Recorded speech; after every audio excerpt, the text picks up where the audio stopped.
15h15 sur Europe 1, c'est l'heure des déboires d'Hortense Diftin. Elle dit ouais avant même que j'annonce son nom. Bonjour Hortense. Bonjour Elena, bonjour tout le monde.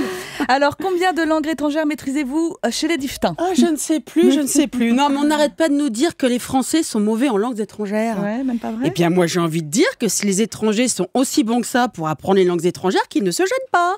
Ils n'ont qu'à apprendre le français. Comme ça tout le monde sera content. Et surtout nous. En plus, nous, les Français, on a déjà beaucoup de mal avec le français. On va pas en plus s'embrouiller les pinceaux en se mettant à apprendre des langues étrangères.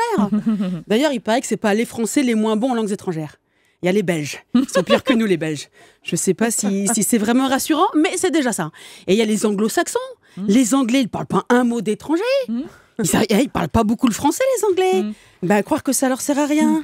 Bon, alors le problème, je dirais, avec la langue étrangère, c'est que c'est pas toujours la même, contrairement au français. Ça dépend de là où tu vas. Il y a beaucoup de langues étrangères, beaucoup trop. Alors, on crache beaucoup sur l'apprentissage des langues à l'école, mais je ne suis pas d'accord. Moi, je vois Pauline, après 2 mois à peine passée en CP, elle avait appris une langue étrangère. Non. Alors, ce n'était peut-être pas de l'anglais. D'ailleurs, on ne sait toujours pas ce que c'est comme langue. En tout cas, elle était étrangère. Étrangère à celle que l'on parle à la maison. Alors, comme beaucoup d'enfants, Pauline, toujours, avait aussi commencé à se familiariser avec l'anglais en CE1. Ah ouais. Dans son école, il y avait initiation à l'anglais. Alors Bon, le truc, c'est qu'il n'y avait pas de prof d'anglais. Donc, c'est le prof de gym. Monsieur Da Silva, d'origine espagnole. Non, portugais. Qui en fait était aussi le directeur de l'école, qui leur faisait l'initiation en anglais. Jusqu'à là, tout est normal.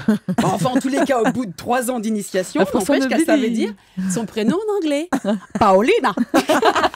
En revanche, pour ce qui était de se familiariser avec l'accent, c'était pas ça. L'accent, ça peut être un frein quand même à la langue. Un Français qui parle pas l'anglais avec un accent, qui parle l'anglais plutôt avec un accent français, ça fait pas très pro.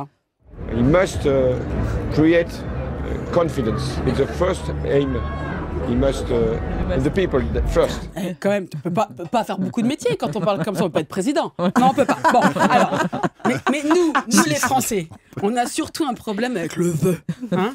Nous, on a tous bloqué sur le the. Le the. Le the n'est pas très naturel pour le français. The. Du coup, on n'aime pas. Alors donc, le mieux, quand on peut, pour apprendre une langue étrangère, et l'accent qui va bien avec, c'est l'immersion totale dans le pays concerné. Mais il faut que ça soit une question de vie ou de mort. Ah ouais, autrement ça marche pas. Ah bon? Voilà. Alors, parce que le genre, non, il faut que je me mette devant l'ordi pour discuter avec un prof virtuel pour mon heure de conversation en anglais. Mais avant, j'aimerais bien aller sur Facebook pour voir ce que fait l'autre tâche.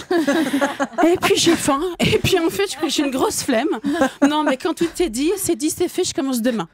Vous imitez Pauline là ou quoi? Elle va être contente. Merci Hortense. Vous devriez peut-être vous mettre au portugais, on en parlait justement Hortense, parce que le the, c'est beaucoup plus facile, on dit où.